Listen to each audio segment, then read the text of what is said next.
舅舅，这烧纸钱呢，这绝对不可以省啊，一定要多烧一点才代表尊重先人呢。怎样才算多？我来介绍一个特别的基本套餐给你，你看它包含的是什么啊？这是让古天乐从白拍到黑的系列电影，短短10年间就产出了高达20部。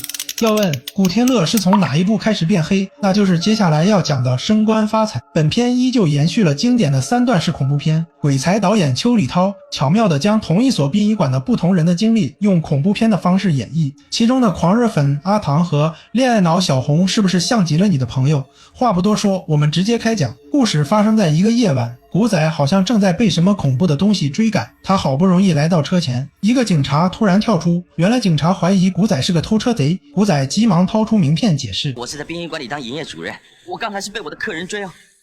殡仪馆呐？是啊。那刚才是什么客人追你啊？刚才呢是一个刚刚仙游的客人在追我。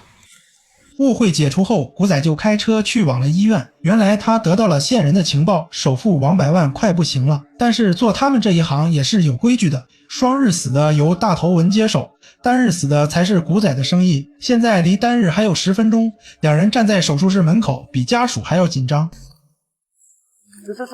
谁？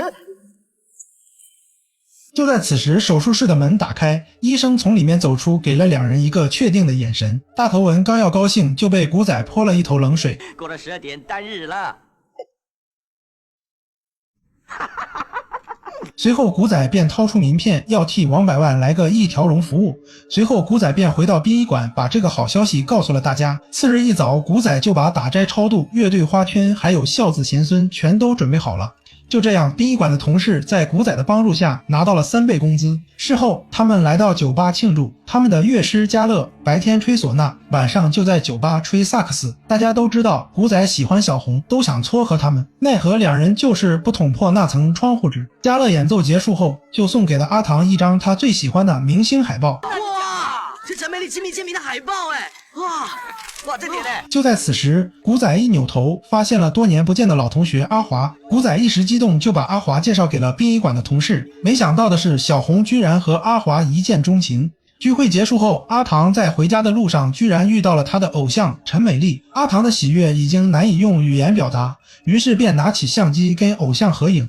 可照完相后，陈美丽居然消失不见，阿唐也没有多想，就回家睡觉。与此同时，古仔又得到了医院线人的消息，那个歌星陈美丽她死了。随后古仔便找到陈美丽的家属，接下了这单生意。陈美丽的姐姐要求古仔在葬礼当天把陈美丽的脸整得漂亮一些。古仔很是疑惑，于是陈美丽的姐姐就带他去看陈美丽的尸体。此时古仔才知道，原来陈美丽出车祸撞到的是脸。殡仪馆的同事得到消息后，立刻就打电话告诉了阿唐。起初阿唐还不相信，因为他昨晚刚刚见过陈美丽。可当他打开电视看到新闻的时候，才发现这居然是真的。于是他立刻查看昨晚的相片，结果相片里的陈美丽却消失不见。另一边，陈美丽的尸体也被运往了殡仪馆。肾亏和百搭为了赚钱，居然要给陈美丽的尸体照相，这一幕恰好被赶来的阿唐看到。阿唐是陈美丽的铁粉，怎么能允许偶像的尸体被人亵渎？于是便和两人大吵了起来。同事们听到争吵声后就进了查看，阿唐就把两人偷拍的事情说了出来。古仔一听两人坏了规矩，非常气愤，就要教训两人。可就在此时，陈美丽的手突然抓住了肾亏的裤子。新来的同事非常害怕，小红急忙向他解释，尸体有时候会这样子，因为肌肉收缩的关系，所以要有心理准备，不要怕。赶走肾亏和百搭以后，阿唐决定亲自为偶像整理仪容。几人都知道阿唐的心思，就同意了下来。在没有人的时候，阿唐掀开白布看了看面目狰狞的偶像，十分伤心。阿唐可以说是陈美丽的狂热粉丝，陈美丽所有的专辑和报道阿唐都有收藏。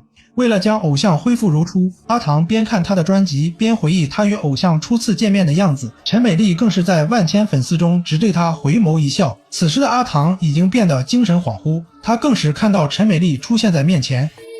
陈美丽，我不想死得这么难看，你帮帮我，让我死得漂亮一点。阿唐非常激动，认真的给陈美丽化妆。古仔来到化妆室，见她画的还不错，并且将陈美丽生前最喜欢的衣服交给了她。与此同时，陈美丽的告别仪式马上准备完成。陈美丽的姐姐想要看看妹妹现在的样子，结果令她大失所望，还跟阿唐吵了一架。阿唐表示只要给她1个晚上，他就能将陈美丽恢复原来的容貌。可阿唐却提出了一个奇怪的要求：我希望先让美丽入关，然后化妆，因为化了妆之后再把她搬来搬去可能会不太好。怎么做随便你。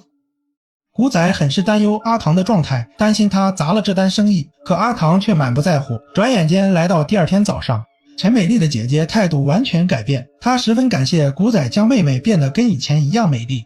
古仔也很是疑惑，因为他发现化妆师阿唐不见。不一会儿，他们就在殡仪馆为陈美丽举行了告别仪式，粉丝们纷纷经过，并未发现有什么不妥。仪式结束后，便把陈美丽下葬。可诡异的是，古仔给几人发工资的时候，发现怎么也找不到阿唐。小红觉得可能是他的偶像死了，心情不好，一个人出去旅游散心了。殊不知，就在昨晚，阿唐做了一个大胆的决定，他将自己化成了陈美丽的样子，然后将陈美丽的尸体垫在棺材底下，最后他自己躺进了棺材。就这样，他终于可以一生一世陪着他的偶像。这种病态的追星真是让人毛骨悚然。由于几人都在殡仪馆跟着古仔赚得盆满钵满，肾亏百搭和阿昌就学着别人炒股，结果遇到了金融危机被套牢，于是3人就选择了向大傻借高利贷解套，结果越陷越深，现在每月赚的钱只能还利息。大傻见3人都是殡仪馆的铁饭碗，也并未在意。就在此时，楼上突然丢下一把菜刀，大傻见有人居然这么没有公德心，就想上去教训他。气势汹汹的大傻进门就开始发飙。此时他才发现这间房子十分诡异，窗户全被封了起来，一旁还有一个十分吓人的灵位。大傻上前拜了拜，就开始找人，结果这间房子里连个鬼影也没有。就在大傻要离开的时候，身后的屋门突然关闭，大傻没有多想，打开门就进去检查，结果这里依然是空空如也。就在此时，他突然感觉脊背发凉，身后好像有人经过，于是大傻便冲了过去，可人没看到，他却捡了100块，这次总算没白来。大傻非常开心，可仔细一看，发现手里的钱居然变成了冥币，而他身前也凭空出现了一个老太太。大傻以为刚刚那把菜刀就是老太太丢的，上前理论，结果一下就扯下了对方的手臂。此时大傻才发现了不对劲，在逃跑时还撞倒了龙婆的灵位，可下一秒龙婆的灵位就自己恢复了正常。下楼以后，大傻还强装镇定，怎么样？没事吧？没事，個仆街俾我炳到阿媽都唔認得啊！大傻走后，一个女人路过，3人急忙提醒她，楼上经常有人丢菜刀，让女人站远点。女人却表示这栋楼是母亲留给她的，因为闹鬼才没有租出去。阿昌一听生意来了，立刻表明身份。你好，我叫阿昌，专门替人做法事超度的。大概要多少钱啊？小姐，大伙很投缘，我们也很老实啊。对，1万多块钱，很便宜的。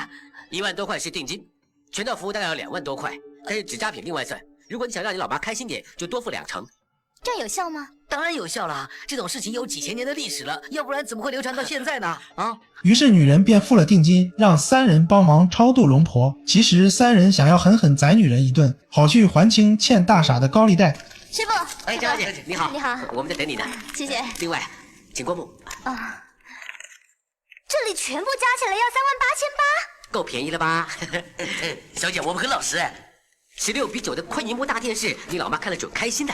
这样吧，待会儿我们做法事的时候，你要诚心点，记得诚心点，诚心烧衣就是了。因为我们还要做另外一场法事啊，所以我们现在就开始，好不好？女人听完阿昌的解释，勉强同意。随后3人就开始装模作样的进行法事。可就在他们要上香的时候，突然感觉脊背发凉。女人告诉3人，刚刚自己好像见到了母亲。3人一听，被吓得两腿发软，于是就想早点结束这场法事。随便唱了2句以后，3人就收钱离开。可知道女儿被坑的龙婆却变了脸色。还清高利贷后，3人就到酒吧庆祝。可从今天开始，他们就不断遇到怪事。阿昌在洗手间遇到了龙婆，他以为自己眼花，就上前查看，结果见到了更加惊悚的一幕。阿昌立刻回到酒吧，他以为来到人多的地方就安全了，结果龙婆依然没有放过他。阿昌急忙把他见到的告诉百搭。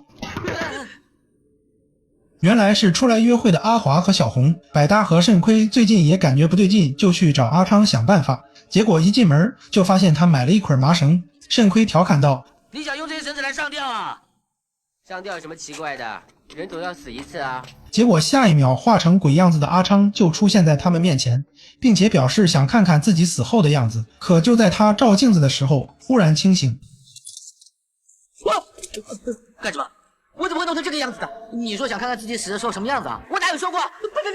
赶快擦干净了，样子吓死人了。阿昌急忙到梳妆台前卸妆，可下一秒他就感觉龙婆出现在身边。阿昌提议把骗龙婆女儿的钱还给他，可百大和肾亏却不同意，因为他们两个都没有见到过龙婆。可当晚怪事就发生了，肾亏在睡觉的时候，突然一只鬼手伸出，肾亏直接被吓得掉下了床。他发现阿昌居然在他床底，他误认为刚刚是阿昌在吓唬他。两人的争吵声引来了百大，百大见只是个误会，就回自己房间睡觉。结果下一秒，阿昌居然出现在他的床上。你怎么会在这儿？对啊，我怎么会在这儿啊？真是个神经病，来自己房间不睡，却在这儿睡。此时的百搭也发现了不对劲，急忙去肾亏的房间把自己遇到的怪事告诉他，于是两人便一起来到阿昌的房间查看。结果刚刚还躺在床上的阿昌突然出现在他们身后。阿昌见两人影响他睡觉，非常生气，将两人赶了出去。可两人刚走，阿昌却上起了吊。两人听到声音不对劲，急忙回来查看。两人把阿昌救下来以后，就打电话叫来了古仔。古仔一来就发现了不对劲。大法师，他像大法师吗？他不像大法师，他像大法师里面被鬼缠身的那一个。鬼缠身，鬼缠身。随后阿昌就变成了龙婆的样子。古仔壮了胆子问他为什么要缠着阿昌，龙婆告诉他有一条绳子缠着自己非常不舒服，想要找个替身。古仔得知事情经过后，就找到龙婆的女儿，两人连夜一起来到了乱葬岗。龙婆的墓碑果然被一条红绳子缠绕，古仔扯掉红绳以后，龙婆才放过了三人。为了让殡仪馆的同事引以为戒，古仔就把三人被鬼缠的事情说了出来。与此同时，古仔终于鼓起勇气向小红表白，结果小红却告诉了他一个晴天霹雳的消息。哦，对了，我有事情要宣布，我就快要结婚了。哎，你的要早点来啊。原来自从上次古仔介绍阿华跟小红认识的时候，两人就一见钟情，并且生米煮成了熟饭。阿华觉得过意不去，就打算跟小红结婚，于是两人就开始互相介绍各自的家庭情况。你养父做什么工作？化妆师啊，不过已经过世了。不好意思啊。没关系，能够帮死人化妆啊，都已经百无禁忌了。你养父是死人化妆师？有什么问题？我也是啊，你介意吗？不介意，怎么会介意呢？阿华表面上说不介意，实际上已经后悔刚刚的话。就在小红发完请帖的当天，阿华居然晚起了失踪。小红在他楼下蹲了1周才找到阿华，阿华实在忍无可忍，就说出了心里话：你不要摸我了，我受不了你的手摸过尸体后再来摸我，我觉得好不舒服，我觉得我自己也是。什么啊？可是你说过的，你说过你不介意。我只是不想伤你的心，我试过叫自己不介意，但我办不到，我真的办不到。为什么你不早点跟我说？现在喜帖都发出去了，我们不可以不结婚，那样怎么会没脸见人的？对不起，对不起。姐妹，我们照样结婚，明天我就辞职不干。你不要不跟我结婚好不好，姐妹？你不要这个样子，我求求你，你不要再跟着我，求求你不要再跟着我了。就这样，小红被抛弃。她回到殡仪馆后，居然见到了失踪已久的阿唐。可小红跟阿唐说话的时候，他却一言不发，站起来就走。小红追上去时，阿唐却凭空消失。转眼间来到小红生日这天，同事们都在给她庆祝生日。古仔明知小红要结婚，心里却还是放不下。生日会结束以后，小红提议大家到天台继续喝酒。他们边划拳边喝酒，都十分开心。酒过3巡以后，大家都准备回家休息，可小红却给大家表演了绝活。同事们看到这惊悚的一幕，都惊呆了。次日，大家就一起上阵替小红超度。可阿昌不管怎么唱往生咒，都没办法将小红的魂魄招回来。古仔非常伤心，于是就把憋在心里10几年的话说了出来。阿豪，其实我一直都很喜欢你，你死了之后，我就好像孤夜鬼一样。阿豪，我求你，回来吧。或许是古仔的真心打动了小红，他真的回来了。与此同时，阿华彻底暴露了渣男的本性，得知小红死后，立刻就找到了新女朋友。可就在他们下车的时候，阿华突然见到了小红的脑袋。女朋友见阿华诡异的举动，急忙上前查看。阿华告诉他车里有个人头，可女友打开车门却什么也没看到。起初阿华还以为是自己眼花了，可他们没走2步，阿华又被小红的尸体绊倒。这下女友也看到，直接被吓晕。阿华顾不上女友，急忙跑回车内。就在他要发动汽车的时候，女友却追了上来。上车！有鬼啊！上车！眼看女友再次被吓晕，阿华也发现了不对劲，于是他第2次丢下女友逃跑。可不管他跑到哪里，都会被小红拦住。其实小红并不想伤害他，只是想问他一个问题。我只想问清楚一件事，你到底有没有喜欢过我？有，我很喜欢你啊，我真的很喜欢你。还在撒谎？是真的。我死了之后，你有没有想过要上炷香或鞠个躬给我？有，我有想过去殡仪馆给你上香，是真的。我不敢了。你连最后一面都不敢看，还说喜欢我？我求求你放过我，求求你放过我，不要再找我了，我求求你，不要再找我。我根本不应该为你死。